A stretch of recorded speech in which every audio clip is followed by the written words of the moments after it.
16 दिसंबर 2012 को शाम को एक 23 वर्षीय लड़की जो फिजियोथेरेपी की छात्र थी अपने दोस्त के साथ फिल्म देखने गई थी। फिल्म देखने के कुछ समय बाद वो बाहर आई तो उसने ऑटो का इंतजार किया। तो कुछ समय बाद लगभग 9 बजे तक ऑटो की कोई व्यवस्था नहीं हुई तो एक चार्टर्ड बस जो मुनारिका बस स्टैंड से जा रही थी द्वारका के लिए उसको जाना।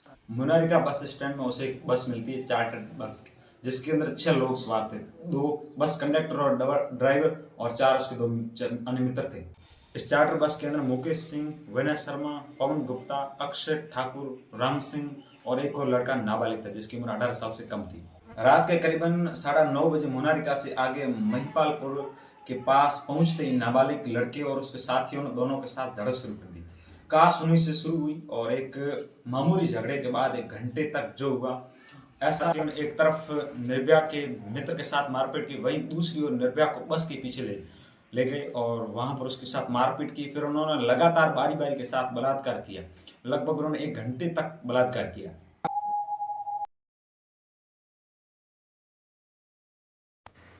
इन्होंने 1 घंटे तक बस को दिल्ली में गोल गोल घुमाते रही। लगभग एक रिपोर्ट के अनुसार लगभग 32 किलोमीटर तक बस चली थी। फिर लगभग 10 बजे निर्भया को और उसके दोस्त को फेंक कर चले गए। उधर शाम हो गई, बेटी का इंतजार कर रहे निर्भया के माता पिता रात 10 बजे के बाद से ही उनसे बात करने का प्रयास करते रहे, लेकिन फोन लगातार बंद रहा। रात के करीब 11:15 पर निर्भया के पिताजी को एक फोन आता है, ठीक है, और उस फोन में हॉस्पिटल के स्टाफ थे, उन्होंने एक्सीडेंट की सूचना दी। तो वो फिर उसके थोड़े समय बाद सफदरगंज अस्पताल पहुंचे जहां पर वो पीड़िता अपनी जिंदगी और मौत से लड़ रही थी।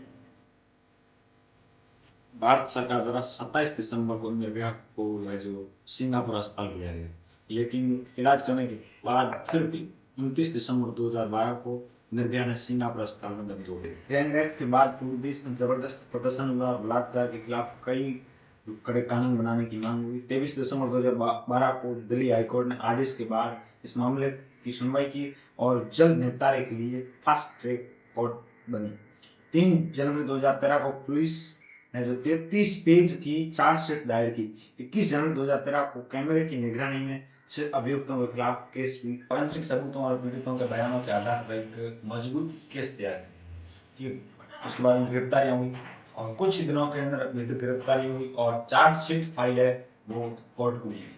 तो पुलिस हकीकत के साथ साथ मृत्यु से पहले दिए गए निर्भया के साथ बयान और इसके बाद अदालत के सामने दिए गए उनके दोस्त के मजबूत बयानों ने केस को पीड़िता के पक्ष में खड़ा करने में मजबूत भूमिका निभाई।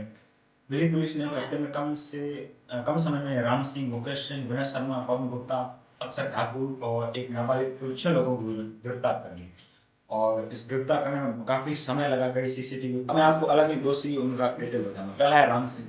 राम सिंह ये जो खुद को फांसी लगा, मैंने पहले बता चुका हूँ। इसके बाद बस ड्राइवर राम सिंह का घर दक्षिण दिल्ली के रविदास झुग्गी झोपड़ी कॉलोनी में।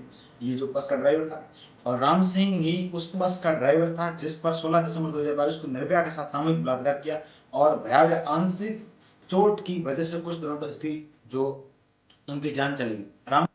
राम सिंह का परिवार करीब 20 साल पहले राजस्थान के गांव से दिल्ली आया। राम सिंह 5 भाइयों में से तीसरा था। मुकेश सिंह और राम सिंह दोनों सगे भाई थे। मुकेश सिंह छोटा था, वह अपने बड़े भाई के साथ ही रहता था और कभी कभी बतौर कभी वो भी बस ड्राइविंग करता था। ठीक है, मुकेश सिंह को निर्भया और उनके दोस्तों को लोगों की छड़ से पीटने का दोषी पाया गया। हालांकि उसने हमेशा इसको मानने से इनकार ही। विनय शर्मा की उम्र लगभग 26 साल की और ये असिस्टेंट के रूप में काम करता था। ये भी राम सिंह की तरह ही इस विनय का घर रविदास झुग्गी झोपड़ी में ही था और ये दोषियों में से सिर्फ थोड़ा बहुत पढ़ा हुआ था और उसको इंग्लिश में किया। ये कॉलेज के अंदर था, गर्मियों की छुट्टी थी और छुट्टी के समय कॉलेज में जो इसका इम्तिहान देना बाकी था। अक्षय ठाकुर जिसका ताल्लुक बिहार से, इसकी उम्र 34 वर्ष है और अक्षय को घटना के 5 दिन बाद 21 दिसंबर 2012 को बिहार से गिरफ्तार किया। अक्षय का बलात्कार, हत्या और अपहरण के साथ ही घटना के बाद सबूत मिटाने की कोशिश करने का भी आरोप है। अक्षय उसी साल बिहार से दिल्ली आया था। विनय पांचवा दोषी इसकी उम्र 25 साल है और ये खुद दावा करता है कि बलात्कार का समय वो बस में नहीं था और विनय शर्मा के साथ संगीत कार्यक्रम सुनने गया हुआ था। अदालत में बतौर गवाह पेश की हुई पवन के पिता हीरालाल ने कहा कि उसका बेटा बेकसूर और उस मामले में फंसा है, नाबालिग, ठीक है, और ये उत्तर प्रदेश का रहने वाला है। इसकी उम्र थी 17 साल 11 साल की उम्र में दिल्ली आ गया था। 30 अगस्त 2013 को नाबालिग को बलात्कार और हत्या का दोषी पाया गया और उसे एक सुधार गृह में 3 साल के लिए भेज दिया गया। इसके बाद में जो नाबालिग है उसकी माँ बताती BBC को बताया कि उसने अपने बेटे से आखिरी बात तब हुई थी जब वो दिल्ली की बस में सवार हुआ था। माँ का कहना था कि जब तक दिसंबर 2012 में पुलिस ने उनसे घर पर आकर उन्हें बात नहीं बताया था कि बलात्कार मामले में आपका बेटा पकड़ा गया है, उस तक उन्हें कोई इन्फॉर्मेशन नहीं। नाबालिग का परिवार गांव के सबसे गरीब परिवार में रहता है और मानसिक रूप से विकसित।